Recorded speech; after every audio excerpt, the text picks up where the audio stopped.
பிரியமானவர்களே, நான் சுவிசேஷ ஊழியங்களுக்கு அநேக இடங்கள் சென்று தனிப்பட்ட நபரை சந்தித்து இயேசுவின் அன்பை நான் உங்களுக்கு சொல்லுவேன்.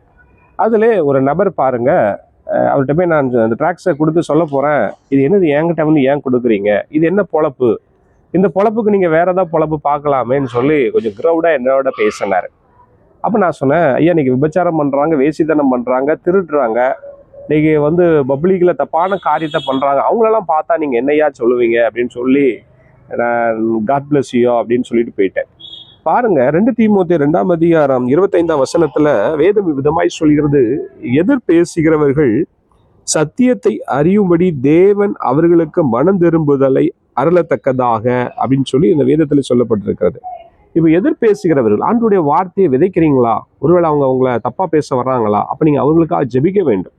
எதிர் பேசுகிறவர்கள் சத்தியத்தை, தேவனுடைய வார்த்தையை அறியும்படியாக தேவன் அவர்களுக்கு மனம் திரும்புதலை கொடுக்க வேண்டும் என்று நீங்கள் அவர்களுக்காக நீங்கள் ஜெபித்து கடந்துட்டு போங்க. சுவிசேஷ ஊழியத்துக்கு கர்த்தர் பெரிய காரியங்களை அவங்களோட வாழ்க்கையில செய்வார். அந்த சத்தியத்தை அவங்க அறிந்து கொள்ளுவாங்க, மனம் திரும்புதல் அவங்களுக்குள்ள உண்டாகும்.